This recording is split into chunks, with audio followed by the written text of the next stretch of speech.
Queremos olhar em tua face. Vem, Jesus, marca a nossa vida nessa junta, com a tua palavra nessa noite, Pai. A gente quer abrir o nosso coração. Vem e fala com a gente, em nome de Jesus. Você pode aplaudir muito forte o Senhor.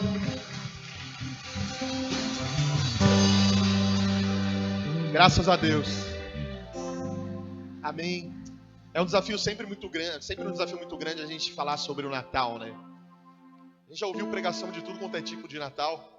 Aí quando a gente vem para a igreja, eu estava orando ali, falando, Senhor, o que eu vou ministrar, né? De diferente. Mas Deus me deu uma palavra diferente, pode sentar. Eu vou ministrar aqui em 20 minutos no máximo. Eu quero contar para vocês a história do Natal. E ela não é tão convencional quanto a gente pensa, né? Porque a gente pensa que o Natal é simplesmente o dia que Jesus nasceu, que ele veio à Terra, e que ali começa a história de Jesus.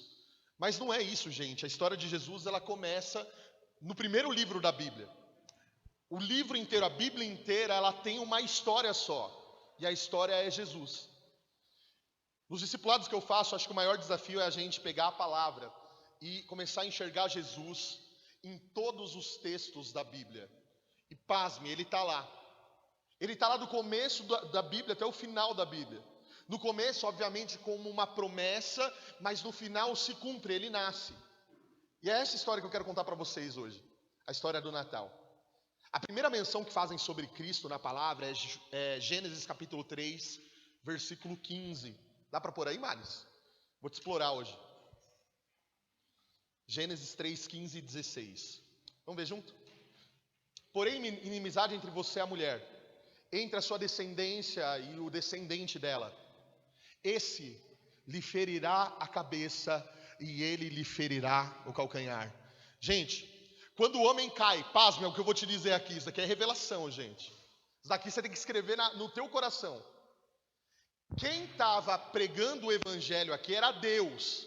E ele estava falando, vai vir alguém, nascido de Eva, nascido de mulher, que vai pisar a cabeça da serpente. E que essa vai esmagar a cabeça dela. E esse vai ferir o calcanhar dela. Então a primeira menção de Jesus, a gente já vê em Gênesis 3,15. A história de Jesus, ela começa ali. Essa é a primeira promessa sobre Jesus na palavra. E toda a Bíblia depois ela discorre em torno disso. A gente que vai começar a olhar lá, sei lá, o texto em Levítico e falar, pastor, olha o que a palavra está falando aqui, não pode fazer tatuagem, não pode isso, não pode aquilo. Peraí, mas a Bíblia não é essa história. A Bíblia é a história de Jesus, gente. A gente não pode descentralizar ela e pegar trechos dela para trazer algum tipo de pensamento. Porque o que ela quer mostrar é, o homem caiu e o homem não consegue se salvar. Deus imediatamente prepara um salvador para o homem. E esse salvador é Jesus Cristo. Amém? Então estava preparado Jesus. Deus chega no homem, em Eva e na serpente. E prega o evangelho para eles. Falando, vai vir alguém que vai ser crucificado. Vai vir alguém que vai pisar a cabeça da serpente. E que nesse processo vai ser ferido também. É a pregação do evangelho em Gênesis. E é incrível a gente pensar, porque na minha cabeça sempre teve uma incógnita. Como que as pessoas, então, no Antigo Testamento eram salvas? Eles eram salvos pela fé. Pela fé no quê? De que viria alguém que pisaria a cabeça da serpente e seria ferido no meio do caminho. Então quem acreditasse nesse evangelho de redenção do homem era salvo. E é incrível a gente ver o discorrer dessa palavra em toda a Bíblia, porque lá em Gênesis 12 a gente vê um complemento. Deus visita um homem chamado Abraão, gente. E aí ele fala para Abraão assim, Abraão, em ti serão benditas todas as famílias dessa terra. Olha para as estrelas do céu, se você puder contar elas. Olha para a areia do mar, se você puder contar a areia do mar. A tua descendência, a tua posteridade vai ser assim. O que Deus estava prometendo para Abraão? Qual era essa promessa? Deus estava falando de Jesus para Abraão. Sabe por quê, gente? Porque Jesus primeiramente veio da linhagem de Abraão. Mas o que Deus estava falando era o seguinte: Abraão, eu não tenho a bênção só para o teu povo, eu tenho a bênção para todas as nações, para todas as famílias da terra, e elas serão benditas por meio de aquele que vai pisar a cabeça da serpente um dia, e no processo vai ser ferido. Então hoje o evangelho alcançou você, por quê? Porque Deus tinha prometido para Abraão que todas as famílias seriam benditas nele. Que história linda a história do evangelho, né, gente? Aí depois a gente vê ali no livro de 1º e 2º Reis, 1º e 2º Samuel, a promessa de um rei. Então a gente percebe como se Deus estivesse costurando a história e revelando ao homem as faces do leão, as faces de Cristo. Ele começa a mostrar para o homem, na palavra dele, quem ia ser Jesus. E lá em 1 Samuel ele fala o seguinte: da descendência de Davi vai vir um rei, e esse rei vai reinar com justiça para todo sempre. Que coisa linda. De quem ele estava falando? De Jesus. E aí depois a gente vai vendo, gente, em toda a palavra de Deus, um discorrer e uma revelação de Jesus. Até que chega em Mateus. E lá em Mateus é a materialização e o cumprimento de parte dessa promessa. Você vai entender por quê. Porque um dia o nosso Natal vai ser completo. E você vai entender o porquê. Porque ele veio como homem. Ele nasceu de uma virgem. Ele nasceu e ele foi consagrado ao Senhor. E ele nasceu com a missão de cumprir a palavra dita para Adão, a palavra dita para Abraão, a palavra dita a Moisés. E essa era a palavra que estava se cumprindo, se materializando. A virgem deu à luz. A gente não sabe a data, mas o fato é que isso aconteceu. E hoje a gente está aqui para comemorar isso. Porque graças a Deus, por Jesus Cristo ter vindo à terra um dia. E nascer com uma missão tão grande quanto a de Jesus, gente, devia ser algo muito difícil. Porque você imagine que ele já nasce sabendo que a cruz era o seu destino. Lá em Lucas, no capítulo 2, a palavra fala que ele estava confundindo os sábios. Ele estava ministrando os sábios a referente à palavra. Eu acredito que quando ele lia, ele vai ser entregue como um cordeiro que vai mudo ao matadouro, que vai morrer mudo, sem abrir a boca, e que vai carregar o castigo que traz a paz. O Espírito confirmava nele: está falando de você. Você imagina isso? O nascimento de Jesus é um evento maravilhoso. Mas eu acredito que ele só é completo quando a gente entende a cruz e que ele vai voltar.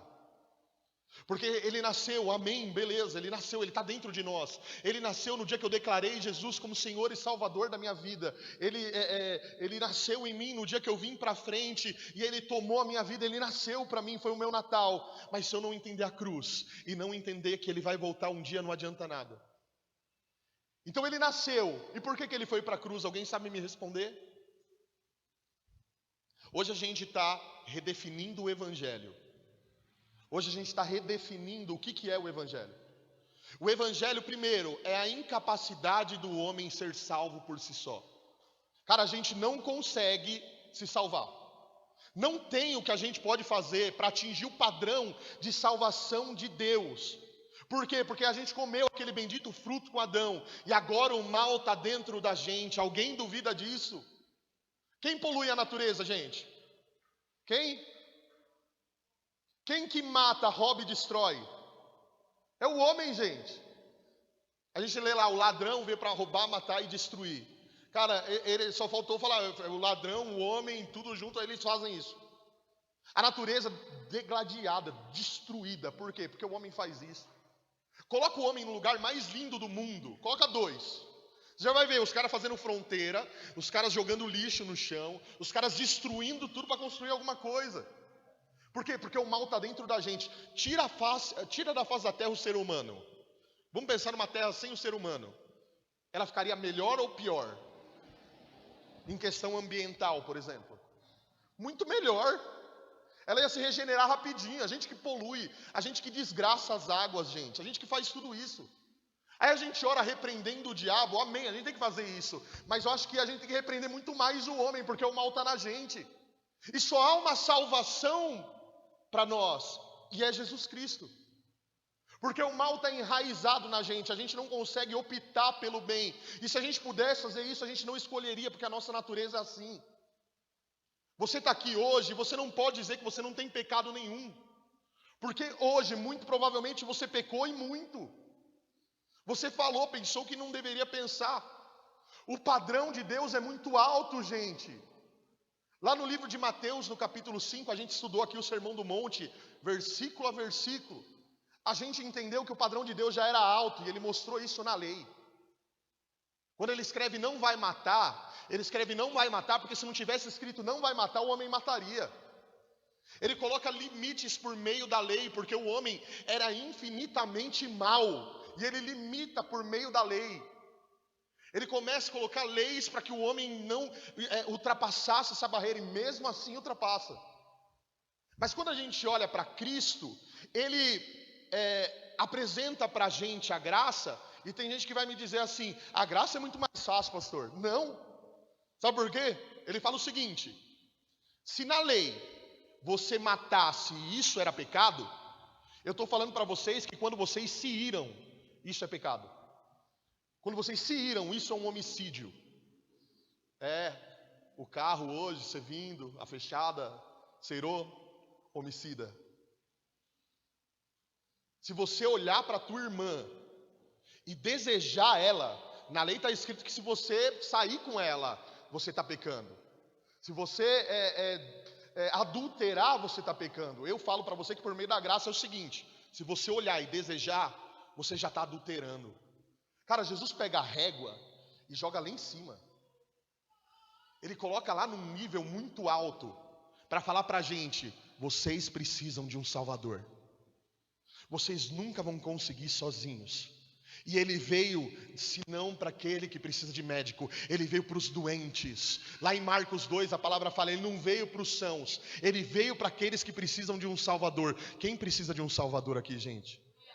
Cara, todo dia que eu me deparo comigo mesmo, eu olho no espelho e eu falo assim, esse cara aqui precisa de um Salvador. Porque ele sozinho não vai conseguir nada. Veio o Salvador que nós esperávamos, pisar a cabeça da serpente e vencer a serpente. Vencer a serpente significa, dentro de mim não existe mais Adão. Dentro de mim foi colocado um espírito novo. Vamos parar para pensar no Evangelho? A incapacidade do homem ser salvo. A providência de Deus por meio de Jesus. E quando Jesus vai para a cruz, preste atenção nisso que eu vou te dizer. Ele recebe sobre ele a justiça de Deus. E a gente precisa entender isso muito bem, gente. Porque Deus é amor, e é amor mesmo. E na mesma medida ele é justiça. Não tem como tirar esses dois atributos de Deus. É tipo o molhado e a água. Não tem como você entrar na água e não ficar molhado. É as duas coisas dele. E quando a gente vai falar de justiça de Deus, é o seguinte: Deus odeia pecado. O livro de Salmos inteiro, aqueles salmos mais lindos, estão embutidos em ensinamentos muito fortes. Leia os salmos todos e você vai perceber o quanto Deus odeia o pecado. Como o Oriente está distante do Ocidente, eu também me distancio do pecado. Presta atenção, gente. Deus não ama o pecado, Ele odeia o pecado, Ele não se relaciona com o pecado. Ele derrama justiça sobre o pecado. Vamos parar para pensar, se Ele é justo e eu sou injusto, o que eu mereço? Condenação. Porque o que é um juiz bom? Eu estava conversando com o Fê pode falar, o que é um juiz bom? É um juiz que condena, né, Fê? Condena quem é condenável e inocenta quem é inocente. Ele é justo. Então o juiz bom, quando você fala da bondade de Deus, a gente está falando que ele é bom mesmo, ele condena quem tem que ser condenado. Só que sabe o que ele faz na cruz? Ele fala, vocês estavam todos condenados. Eu estou pegando a sentença de todos vocês, juntando aqui. E eu vou derramar sobre Jesus na cruz. E Ele vai pagar o pecado de todo mundo, porque eu sou justo. Porque não vai passar em branco e eu não vou varrer para debaixo do tapete. Ele vai pagar por cada um dos pecados que você cometer. E que você cometerá. Ele vai pagar por esses pecados na cruz. E quando Ele vai para a cruz sofrer por mim e por você, gente, Ele estava carregando, pasmem, o meu pecado e o seu pecado. Ele estava sendo punido no nosso lugar, porque nós merecíamos a punição. E há uma coisa na cruz que me chama muito a atenção. Quando Jesus vai ser crucificado, você que está assistindo a Jesus na Record, está mais ou menos nessa parte aí. Às vezes eu chego da igreja e assisto, tá, gente? Algumas coisas não batem, algumas histórias de amor no meio, né? Mas beleza, é uma novela. Mas essa parte bateu muito, me chamou muita atenção. A hora que Pilatos sobe em um palco junto com Jesus e com Barrabás do outro lado. Presta atenção no que eu vou te dizer, porque isso é muito forte. Isso fala comigo todas as vezes que eu falo isso. Jesus era inocente, gente, e inocente não tem cruz. Jesus era inocente, inocente não tem pena, não tem condenação. Mas quando pegam Cristo e Barrabás e colocam em cima de um palco e falam, vocês escolhem Cristo ou Barrabás, eles começam a gritar, Barrabás, Barrabás, Barrabás, e Barrabás é solto. Só que eles tinham o costume de construir a cruz muito antes do cara ser condenado. Então, por exemplo, Barrabás estava preso, fabricaram a cruz para Barrabás do tamanho de Barrabás. Ela caberia em Barrabás e teria as medidas corretas de Barrabás. Lucas, o médico amado, ele vai falar sobre a crucificação, dizendo que Jesus estava na cruz e o seu ombro estava deslocado, porque não tinha a medida de Jesus, porque um inocente não tem condenação, porque a cruz que ele carregou não era dele, a cruz que ele carregou era de Barrabás, gente. Mas presta atenção nisso que eu vou te dizer, que você vai ficar feliz. Barrabás, o nome na palavra de Deus, ele tem muito significado. Eu não sei se você sabe, mas Bar, que é o princípio do nome de Barrabás, significa filho. Então, Barrabás significa filho de Abba, filho de Deus. A cruz de Jesus era maior do que ele, o ombro dele estava deslocado, porque a cruz era de todo aquele que é filho dele, que estava sendo perdoado por ele naquela cruz. A cruz é o nosso perdão, a nossa redenção. O Salvador nasce, mas o Salvador vai para a cruz, morrer por mim e por você. Eu era pequeno ainda, jovem, quando eu assisti a Paixão de Cristo pela primeira vez. E cara, me dava vontade de entrar na televisão e falar para parar, de tanta violência que a gente via naquela punição. E um homem inocente que não abria a boca, que abre a boca só para falar, Pai, perdoa eles também, porque eles não sabem o que eles estão fazendo. Um homem que apanhou na sua face e ficou quieto, por amor de mim e de você. Quão grande é esse amor daquele que nasce com uma promessa. A cruz é incompleta ainda, porque ele fala, eu vou voltar e eu vou resgatar minha igreja. E é incrível que na mensagem dele ele diz o seguinte, eu vou vir a primeira vez como um cordeiro mudo que vai para o matadouro e que vai morrer pelas transgressões dos pecados. Eu vou morrer pelas transgressões dos pecados que vocês cometeram. Mas olha que incrível, gente. Ele fala, mas eu vou voltar. E quando eu voltar, eu vou ser o leão. E João viu um cordeiro e leão, um que morreu na cruz por nós, que morreu na cruz pelos nossos pecados, mas que vai voltar como um leão, para reinar sobre nós com justiça. E esse é o Jesus que nós cremos, o Jesus que nasceu no Natal, o Jesus que morreu na Páscoa, e o Jesus que virá no grande dia. Esse é o nosso Jesus. E é por isso que a gente tem cantado tanto Maranata aqui na igreja, porque a gente vê tanta injustiça social, gente. A gente vai entregar brinquedo no Natal, a gente vai fazer as coisas que a gente tem que fazer. Eu sempre adoto uma criança para dar para ela um presente. E cada vez é pior isso que a gente vai vendo, a desigualdade social. Eu vou te ensinar uma coisa nesse Natal. Um cristão de verdade nunca vai ser 100% feliz, só com o reinado dele. Sabe por quê? Porque a gente pega um prato de comida e a gente vai comer, e cara, a gente não consegue comer em paz, sabendo que tem pai de família chorando porque não tem prato de comida na mesa. A gente paga as nossas contas e a gente fica feliz, mas na hora já vem na nossa cabeça, cara, eu queria poder ter para ajudar aqueles que precisam pagar uma conta, porque senão vai cortar a luz. A gente nunca vai conseguir ser feliz 100% sem o reino. Não pense que você vai ser feliz 100% aqui, porque você não vai ser. A notícia do evangelho é o seguinte: no mundo vocês vão ter aflições, mas tem de bom ânimo porque eu venci o mundo. A mensagem de Jesus era o seguinte: vocês também vão vencer o mundo, e esse mundo tem aflições. O que a gente está esperando? O reino dele. Se eu pudesse votar lá, em quem você vai votar esse ano? Eu vou votar no reino dele, para vir esse ano, porque eu não aguento mais. Porque quem entrar vai destruir. Porque quem entrar vai acabar com tudo. Porque o mundo vai ir de mal a pior até que ele venha. Porque a gente ainda vai passar por coisas piores que a gente está passando. Pastor, mas que mensagem pessimista você está dando? Não, não é pessimista, é a Bíblia, gente. Mateus 24, sermão profético. Epidemias, terremotos, guerras, rumores de guerras. Em contraponto, o verso 14 fala assim: pregação do evangelho do reino em todo o mundo, e ele vindo dos altos céus para resgatar a tua igreja. Essa é a nossa esperança. Então no Natal ele nasce, e com o nascimento dele nasce uma esperança. Qual esperança, pastor?